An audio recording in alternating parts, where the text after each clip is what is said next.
안녕하세요. 방금 소개받은 동대문구 정신건강복지센터에서 온 김성남이라고 합니다. 반갑습니다. 우선은 한국사례관리학회에 저를 초대해 주셔서 학회에 정말 감사드리고요.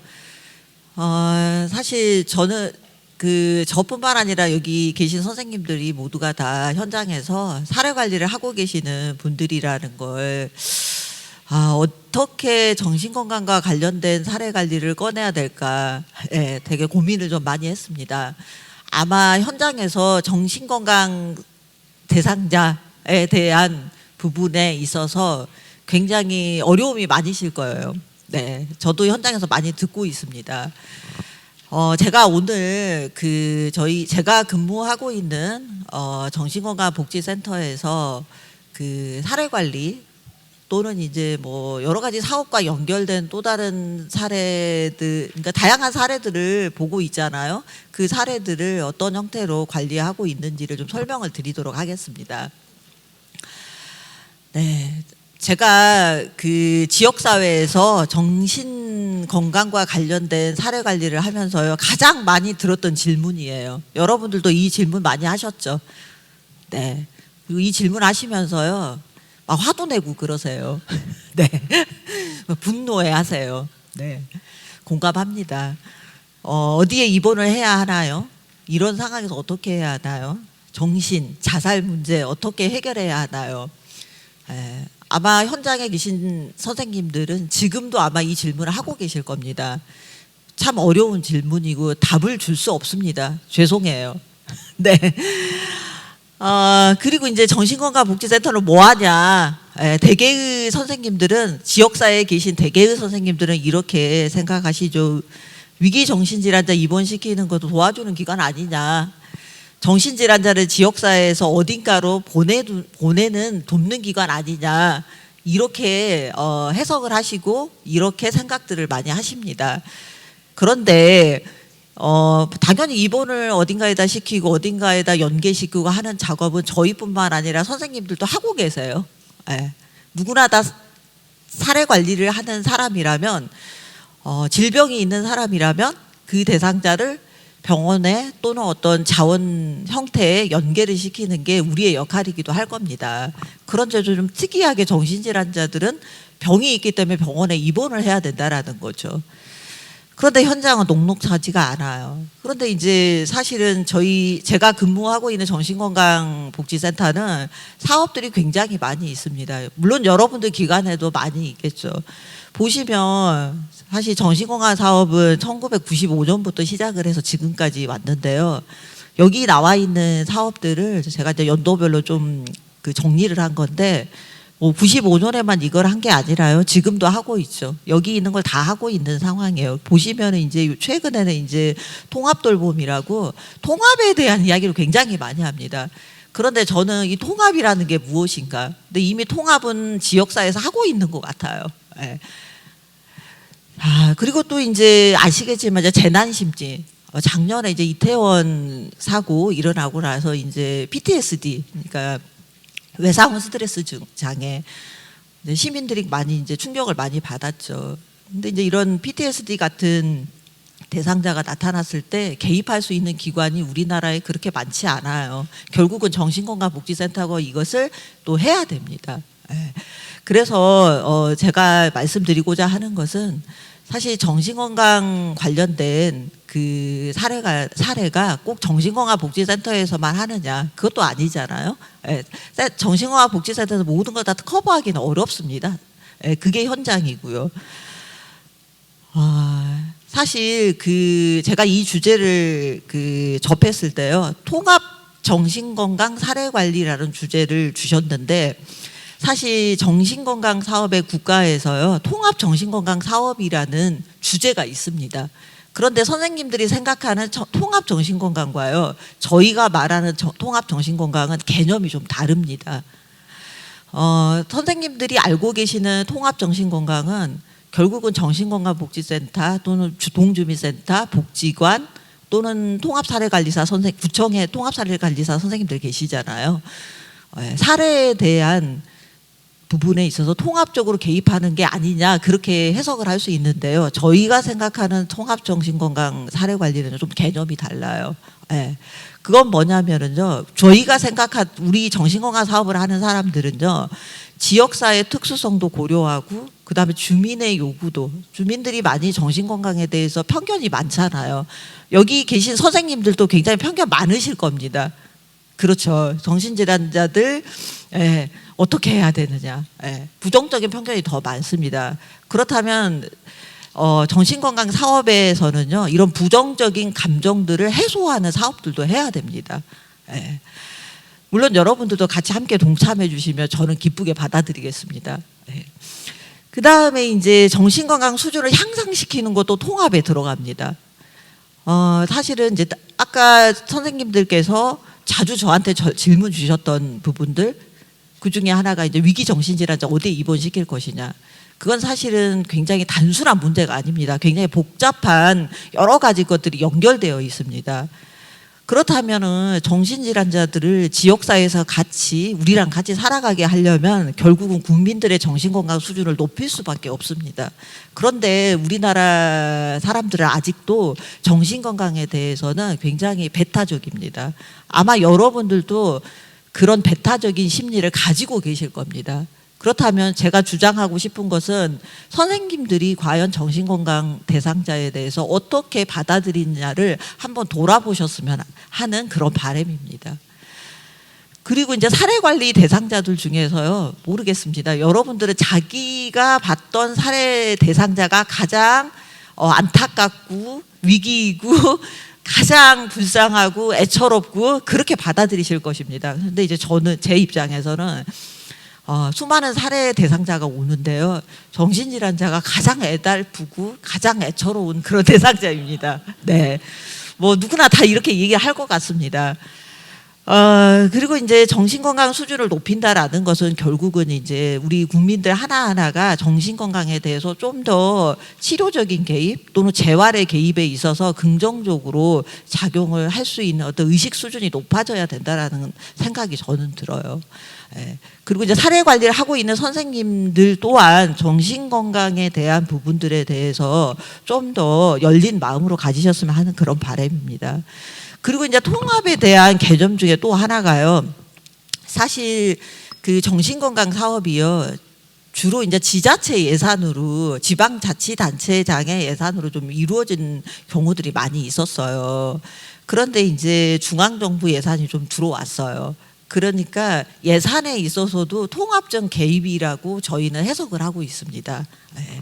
그래서 통합의 의미가 단순히 어떤 사례 관리를 같이 하자라는 의미도 포함되긴 하지만 조금 더 넓은 의미로 전 국민들이 정신건강 증진을 함양한다라는 의미로 받아들이셨으면 하는 바람입니다. 그래서 통합 정신건강 사업은 이렇게 표와 같이 연결되어 있습니다. 예, 이 부분은 다 하나하나 설명을 해드리고 싶지만 시간 관계상 좀 넘어가도록 하겠습니다. 여기서 좀 특별하다고 생각한 것을 제가 좀 말씀드리면 여기 마음건강 주치 사업이라는 게 있는데요. 사실 지역사회 정신질환자들이 이 치료 기간에 오지를 않잖아요. 그러다 보니까 치료를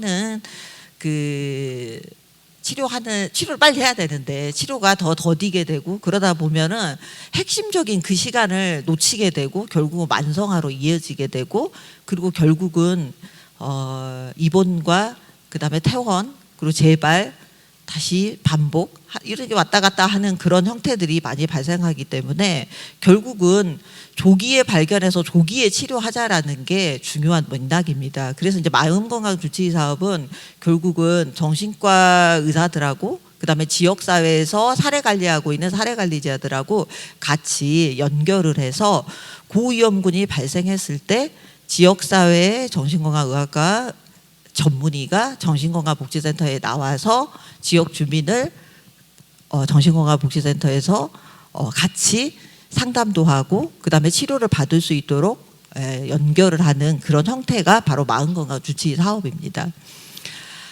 자, 그다음에 이제 환경적인 부분인데요. 이제 정신건강 사업은요. 특히 이제 정신질환자 사례 관리는 탈원화에 대한 이슈가 굉장히 중요합니다.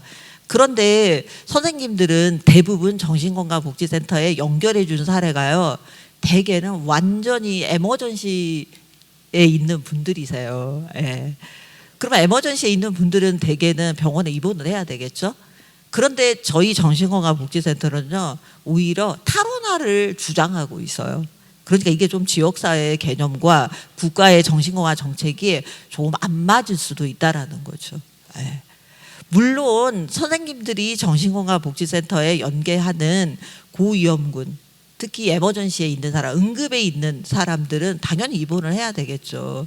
그런데 문제는 국가 정책 자체가 탈원화에 대한 이슈가 굉장히 강력하기 때문에요. 병상을 줄이자라는 게 강합니다. 아마 선생님들께서는 응급 환자가 발생했을 때 병상이 없어서 막 여기저기 전화 돌리시고 집에도 못 가시고 아마 그러셨을 거예요. 예, 저도 집에 못 간 적 많이 있습니다. 예, 밤 11시에도 퇴근하고 그랬어요. 병상을 못 구해서.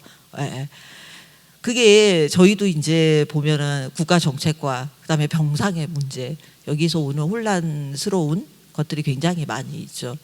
그래서 지금도 이 문제는요, 해결을 하려고 굉장히 노력은 하고 있습니다. 그렇지만 정신응급 병상을 늘린다라는 것은 그냥 단순한 문제가 아닙니다. 예. 정신질환자, 응급환자, 그러니까 급성기에 있는 대상자를 병원에 입원을 하게 되면은 굉장히 많은 인력이 붙습니다. 그러면 여러 가지 침대도 필요하고 아이솔레이션 룸도 필요하고 그것에 따라서 여러 가지 처치하는 도구들도 필요하고 그런 도구들을 활용하는 인력도 필요합니다. 그러니까 엄청난 예산이 들어가는 거죠. 예. 그러니까 정신응급 병상을 만든다라는 게 쉬운 일이 아니라는 거죠. 예. 그리고 이제 요즘에 이제 지역사회 통합돌봄이라는 말을 많이 하잖아요. 국가가 이제 거대 사업이죠. 거대 보건 정책 중에 하나가 통합돌봄이죠. 이제 노인 인구가 많이 증가하니까요.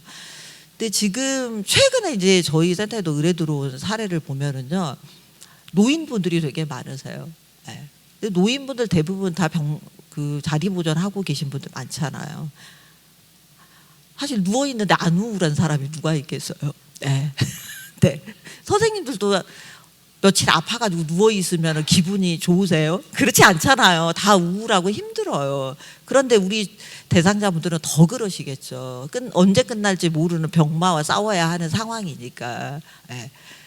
그런데 이런 경우에는 결국은 이제 그 의료적인 슈퍼비전이 필요합니다. 예. 그래서 이제 최근에 그 60대, 70대 어르신들 지역사회 주민센터나 또는 통합사례관리팀에서 의뢰가 와요. 물론 이제 우울하고 아프니까 죽고 싶고 자살 생각도 나고 그럼 저희가 출동을 해서 보겠죠. 근데 사실 정신건강복지센터도 이런 경우에는 그다지 해줄 게 별로 없습니다. 네, 죄송해요. 결국은 이런 노년기의 정신건강 문제를 해결하려면은요, 지역사회 내에서의 또 다른 세팅이 필요한 거죠. 기존에 있는 세팅에서 해결을 하기가 쉽진 않아요, 이 부분은. 그래서 저희 정신건강복지센터에서 근무하고 있는 실무자들도 이 부분에 있어서는 굉장히 강력하게 정책적으로 요구를 하고 있습니다. 그리고 이제 요즘에는 중증 정신 대상자분들도요, 기대 수명이 높아졌어요. 그러니까 한 15년 전에는 기대 수명이 한 50대였거든요. 50대 초반이었는데 굉장히 짧죠. 그분들이 이제 아프시고 하니까 다른 신체 질환이 와도 이걸 빨리 발견 못하고 또 제때 치료를 못 받기 때문에 조기 사망하는 경우가 참 많았어요. 근데 이제 지금은 이제 의료 수준도 높아지고 또 나름대로 이제 정신응급 세팅도 좀 되고 하다 보니까 기대 수명이 좀 높아졌어요. 그래서 지금 2018년도 기준으로는 한 기대 수명이요, 중증 조현병 환자분들 이런 분들은 한 61세로 좀 10년이 늘어났어요. 네, 기대 수명이 그러니까 평균 수명이요. 그러니까 15년 전보다 10살이 더, 그러니까 10년을 더 사신다는 거죠. 그렇다면 선생님들 중증 조현병 환자분들 중에 이렇게 노년기에 있는 분들을 서비스해 줄 만한 지역사회 세팅은 지금으로서는 없어요. 네. 그래서 저는 이제 이 부분도 국가가 해결해야 된 또 다른 하나의 과제라는 생각을 하고 있고 아마 알 겁니다. 정책 논자들은요. 예. 그 다음에 이제 환경적으로 많이 변화되고 있고 또 하나는요 당사자 상담가 또 동료 지원가 이런 분들이 또 활동을 많이 하고 계세요. 물론 선생님들이 만난 분들은 대개는 이제 그 응급 환자이긴 하지만은요. 그렇지만은 이제 치료를 잘 받으셔가지고 성공 사례도 있습니다. 예. 성공 사례 분들 중에 약도 잘 드시고 재활도 잘 하셔서 본인이 당사자로서 치료받고 있는 다른 당사자에게 같이 직접 상담하는 그런 시스템도 지금 이루어지고 있습니다. 그 다음에 이제 또 하나 핵심적인 것은요, 법이 또 바뀌었어요. 이게 이제 자살예방법에요. 자살 시도자 등의 사후관리라는 그 법이 있는데요. 지금 이제 경찰이나 소방 공무원이요. 자살과 관련된 문제가 발생하는 지역 주민을 발견을 하면은요, 의무적으로 저희 정신건강복지센터나 또는 자살예방센터에요.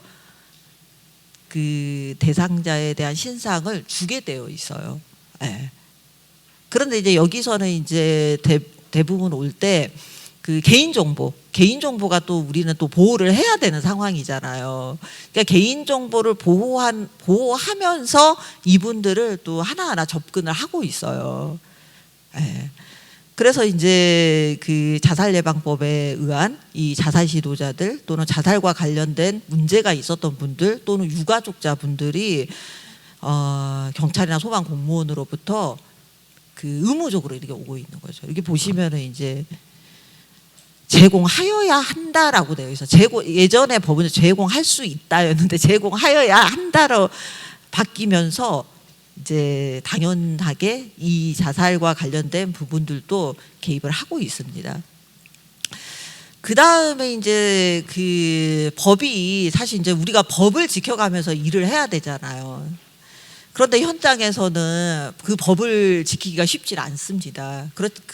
만약에 법을 지키지 않고 대상자를 응급입원을 시킨다거나 아니면 행정입원을 시킨다거나 아니면 보호입원을 시킨다거나 그랬을 때 우리 종사자들이 또는 선생님들, 저를 포함해서 선생님들도 이 법에서 벗어날 수가 없습니다. 네. 그리고 이제 요즘은 이제 정신 대상자분들이요 학력 수준도 높아지게 되면서요 법에 대해서 굉장히 잘 아세요. 네. 그래서 이제 인권위원회에서 또 이렇게 나와서 상담도 하시고 그러잖아요. 아마 선생님들도 그런 경험 많이 하셨어요. 저도 그런 적이 있습니다. 예. 그래서 인권도 지켜줘야 되고 치료도 해줘야 되는 이 양날의 칼 위에서 우리가 이 사례 관리를 해야만 한다라는 거죠. 그렇지만 힘들긴 하지만 그중에 성공 사례도 있다라는 거 긍정적으로 좀 봤으면 하는 바람입니다. 그리고 이제 지금 현재로서는 입원이 이렇게 자의입원, 동의입원, 보호입원, 행정입원, 응급입원 이렇게 5가지가 있는데요. 지금 논의되고 있는 게요. 이 그 동의입원이라든가 보호입원이라든가 이런 입원들을 그 없애자라는 그런 말도 좀 나오고 있습니다. 그런데 그게 쉽지는 않을 거예요. 왜냐하면 보호자들마다 어떤 보호자는 자기 가족을 병이 있는 자기 가족을 지키고 싶어하는 가족들도 있어요. 예. 물론 어떤 가족은 어때요? 너무 지쳐서 국가가 알아서 하라고 이렇게 내놓는 분도 있긴 하지만 그렇기 때문에 상황이 너무너무 다 다르고 그리고 이제 대상자들마다 수준이 너무너무 다르기 때문에 이 법을 다시 재조정하기란 쉽지 않을 것으로 판단이 됩니다. 그리고 이제 뭐 저뿐만 아니라 선생님들도 현장에서 일하시다 보면은 응급입원이라는 것을 할 수 있습니다. 예. 꼭 저 정신건강복지센터만이 응급입원을 시킬 수 있는 게 아니에요. 예. 응급입원의 조건은 제일 중요한 게 이제 경찰이죠. 경찰이 호송을 한다라는 거예요. 만약에 선생님들이 지역에서 응급 환자가 생겼어요. 근데 이제 응급입원을 해야 돼요. 경찰에 신고를 하셔서 이분이 정신질환자고 정신질환 치료를 지금까지 받아왔는데 최근에 받지 않아서 다시 재발한 것 같습니다. 그런데 이제 중요한 것은 경찰이 정신의료기관까지 데려다 주느냐가 또 문제인 거죠. 네, 근데 잘 안 데려다 주죠. 네, 그래서 저희를 부르는 거죠, 선생님들이. 네. 사실 저희도 응급 상황이 발생했을 때 응급 입원을 이제 경찰 분들에게 많이 요청을 하고 있습니다. 그런데 이제 녹록치가 않아요. 예. 잘 안 데려다 주려고 그래요. 예. 그래서 그럼 어떻게 하면 잘 데려다 줄까 이제 고민을 하는 거죠. 그래서 이제 몇 년 전부터 그 저희 센터 같은 경우는요, 지구대 파출소를 다 돌아요. 예. 다 돌아서 사실 경찰 분들이 교대 근무를 하니까 한 자리에 모일 수가 없어요. 그러니까 결국은 지역사회에 접근할 수밖에 없는 거죠. 예. 파출소에 지구대 다 일일이 찾아가서요, 다 설명하고 교육하고, 제발 우리뿐만 아니라 지역사회 사례관리사 선생님들이 정신질환자가 발견했을 때 이분이 응급 상황이라면 정신의료기관에까지 안전하게 모셔다 주는 역할은 경찰관분들이 하셔야 됩니다 라고 설득을 하는 작업을 지금 몇 년째 하고 있습니다. 모르겠어요. 그렇게 자꾸 하다 보니까 미안해서라도 해주시는 것 같아요. 예. 그런데 또 문제는 뭐냐면 병상이 없는 거예요. 예. 그러니까 결국은 선생님들, 정신질환자들을 응급 개입을 한다라는 것은요, 단순히 병원에다만 데려다 주는 게 아니라는 거죠. 예. 병상도 확보해야 되고, 안전하게 이송도 해야 되고. 그런데 이제 이분들을 데리고 갔는데 어때요? 진료를 받는데 이 사람 정신질환자 아니야, 다시 데리고 가세요. 예, 그런 경우도 있습니다. 예, 그런 경우도 있어요. 근데 이제 자타의 위험성이라든가 정신병적 증상이 그렇게 위험하지 않다고 판단을 하는 거죠, 전문의는요. 예. 또는 두 번째로는 병상이 없으니까 병상 나올 때까지 집에서 기다리세요. 네. 사실 그런 경우가 후자가 더 많을 겁니다. 자, 그럼 집에서 기다리라고 하면 어떻게 해야 될까요? 집에서 기다려야 됩니다. 네. 예를 든다면 어떤 경우가 있었냐면요, 그 코로나 때 더 병상 확보가 어렵잖아요. 아이솔레이션 룸에 들어가야 되는데 아이솔레이션 룸이 몇 개 안 되니까 또 코로나 음성 나올 때까지 기다려야 되잖아요. 어떤 그 대상자분이 이제 응급 상황이었어요. 근데 병상이 없는 거죠. 예. 근데 열도 나요. 네. 근데 코로나인지 아닌지는 몰라요. 네, 검사는 일단은 했어요. 코로나 검사는 어찌어찌해서 했어요. 그리고 집에 데려다 줬는데, 근데 음성은 나왔어요, 다행히. 근데 병상이 없어요. 이제 열이 나서 해열제 먹이고 막 이렇게 응급처치를 했죠.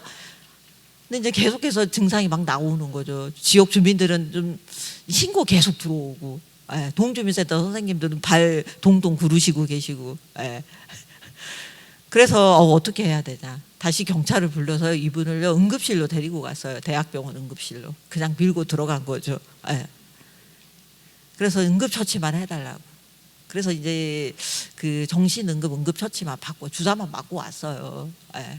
그래서 그날 저녁은 무사히 주무셨어요, 이분이요, 집에 가서. 예. 그 다음 날 병상이 나왔어요. 그래서 그 다음 날 경찰과 해서 응급 입원시키고 그 다음에 행정 입원으로 갔어요. 이분이 보호자가 없으셨거든요. 예.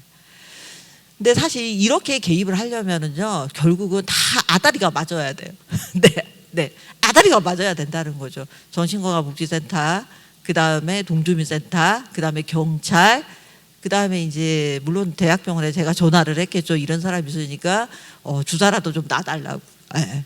그 다음에 대학병원 응급실, 그 다음에 이제 병상 확보를 위해 정신 전문 병원의 병상 확보. 자, 5명이 붙었어요. 예. 이제 이런 게 어떻게 보면 통합이라는 생각이 저는 들어요. 예. 근데 이게 5가지가요, 쉽진 않아요. 어느 한 가지가 틀어지면은요, 그 대상자는 입원 못 시켜요. 예. 자, 그 다음에 이제 또 다른 정책적인 게 하나가요, 입적심이라는 게 있어요. 입원 적합성 심사라는 게 있어요. 그러니까 정신질환자를 입원시켰다고 해서 끝나는 게 아닙니다. 이 대상자분이 입원이 적합한지 아닌지를 국가가 또 심사를 하는 위원회가 있어요. 예. 그게 아주 복잡하죠. 만약에 이제 입원 과정에서 너무나 지나친 비인권적인 강제성이 부여가 됐다 그러면은요, 심사위원회에서요, 퇴원 처리를 시킵니다. 예. 그리고 이제 행정적으로 예를 들어서 그 보호 의무자가 아닌 사람이 보호 입원을 시켰어요. 예. 그러면 어떻게 되냐면 보호 의무자 요건이 안 맞으니까 퇴원시켜라고 그래요. 예. 그래서 보호 의무자에 대한 요건을 아주 잘 알고 있어야 된다라는 거죠. 예를 들어서 어머니, 아버지, 직계는 다 보호 의무자죠. 예. 외할머니, 외할아버지는 직계 보호자일까요? 직계예요. 외할머니, 외할아버지도요. 예. 그러면 누나나 오빠는 보호 의무자일까요? 예. 보호 의무자일 수도 있고 아닐 수도 있습니다. 예. 만약에 제가 조현병 회원이에요. 근데 제가 우리 오빠랑 같이 살아요. 우리 집에서 한 집에서. 그럼 저희 오빠는 보호 의무자입니다. 근데 저희 오빠가 저기 부산에서 살아요. 그럼 보호 의무자 아닙니다. 예, 생계를 같이 한다는 민법상 생계를 같이 해야만이 보호 의무자로 네, 될 수 있습니다. 네. 네. 지금 시간이 너무 촉박해서 5분 남았다고 하네요. 자, 이런 게 있다라는 거 알고 계시고요. 그 다음에 이제 사례관리의 쟁점에서 보시면 이제 아까도 말씀드렸던 인권의 문제. 그 다음에 이제 정신질환 자살 문제, 미동의에 대한 문제.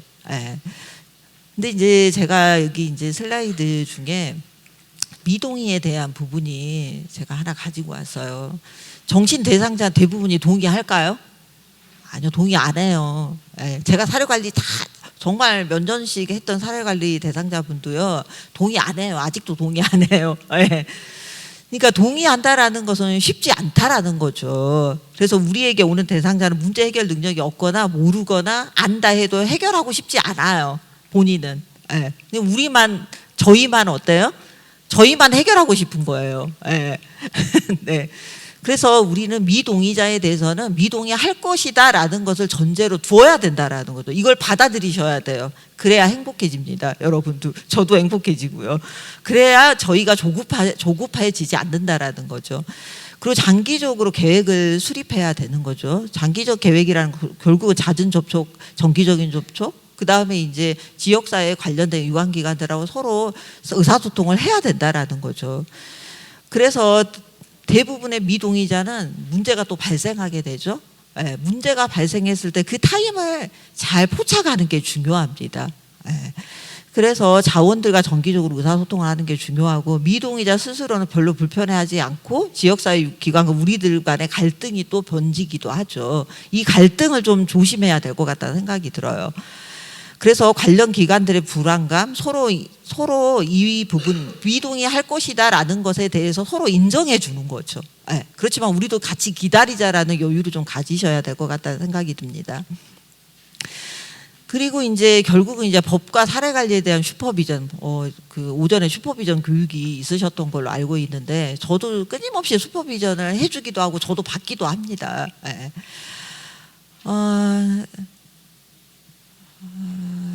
지금 너무 자, 사실 그 사례 관리라는 게 제가 이제 지역사회에서 사례 관리하는 기관이 몇 군데나 되나라고 좀 적어봤어요. 이렇게 많아요. 그래서 어떤 경우에는요, 사례 관리 대상자가요, 어떤 그 위기 대상자가 발생했을 때 보면은 한 대상자에 5개 기관이 막 붙어 있어요. 그런데 5개 기관들이요 다 비슷한 서비스를 해줘요. 그런데 이제 문제는 뭐냐면 이분에게 진짜 필요한 서비스는 해주지 않는 거죠. 그래서 이제 이 부분에 대해서는 서로 논의를 해야 되지 않나라는 생각이 들어요. 그런데 이제 논의를 한다고는 하죠. 여러분들도 통합사례 회의 많이 하시잖아요. 저희도 많이 해요. 어제도 하고 막 그랬어요. 저희 선생님들. 그런데 사실 합일점을 찾아가는 게 되게 중요하죠. 그런데 이제 각 기관마다 기관의 욕구가 있어요. 기관이 또 이뤄야 되는 과업들이 있잖아요. 실적. 그 실적에 대한 욕심을 좀 내려놔야 되는 거 아닌가라는 생각이 들었습니다. 네. 저희도 마찬가지고요. 사실 이걸 좀 설명을 드려야 되는데 시간이 너무 없어서 정신건강 대상자를 제가 이제 저희 센터 직원들 새 신규 들어온 직원들한테 이제 교육을 시켜주는 자료인데요. 정신건강 대상자를 8가지 수준으로 좀 나눠봤어요. 대개는 선생님들이 저희 센터에 의뢰 준 대상자 1번, 2번이에요. 응급 아니면 위기예요. 그런데 이제 응급 아니면 위기인 대상자를 병원에 입원시키면은 파란색의 대상자가 되는 거예요. 네. 병원에 입원하면 급성기에 입원해서 이제 치료 잘 받아 아급성기가 되고 그다음 호전기가 되고 안정을 하겠죠. 안정을 취한 다음에 퇴원을 하죠. 퇴원을 하면 이제 외래도 다니고 지역사회 서비스도 받고 뭐 정신재활 시설에 가서 재활 서비스도 받고 아니면 저희 센터에 와가지고 여러 가지 서비스를 받겠죠. 그러다가 어때요? 약을 안 먹으면 다시 1, 2번으로 가는 거예요. 네. 자, 그러면 선생님들 사례 관리 하시면서 여기 7, 8번에 있는 분들 많이 만나실 수 있어요. 자, 저는요, 1, 2번 개입하는 것보다요, 7, 8번을 1, 2번으로 안 가게 하는 게 더 중요한 것 같아요. 근데 사실 이 이야기를 저도 동대문구 지역사회에서 굉장히 많이 했어요. 근데 7, 8번 안 줘요, 사례. 예. 복지관이라든가 또는 뭐 사례 관리하는 기관들 많잖아요. 그러니까 이 7, 8번에 있는 분들은 안정기에 있기 때문에 별 문제가 안 나타나니까, 예. 주지를 않는 거죠. 예. 그래서 7, 8번에 있는 대상자가 만약에 발견이 된다면 여러분들 정신건강 서비스 한번 받아보라고 제발 하기 위해서 받아보라고 이렇게 권유를 하셨으면 하는 바람입니다. 예. 이제 시간이 거의 다 돼서 이제 재원을 하자면 무엇보다도 저는 선생님들이 사례 관리 하시면서요 정신건강 사례 관리 또 물론 저희 센터도 마찬가지고요. 안전해야 된다는 생각이 들어요. 예. 사실 좀 위험하기도 하죠. 급성기 증상이 나타났을 때. 그래서 이제 여러분들이 물론 전문적 상담 스킬도 중요하고 그렇지만 안전에 대해서 좀 주의하셨으면 좋겠고 그리고 이제 서로 다른 기관 간의 일관성 있는 의사소통을 좀 했으면 하는 바람이에요. 이게 일관성 없는 의사소통으로 말미암아서 그 대상자분들이 또 이렇게 흥분하는 경우들도 많이 있잖아요. 예. 결국 의사소통인 거죠. 자, 저는 오늘 여기까지 하고요. 네, 너무 좀 더 시간을 주셨더라면 제가 좀 더 많은 설명을 드릴 텐데, 네, 여기까지 하겠습니다. 고맙습니다. 네.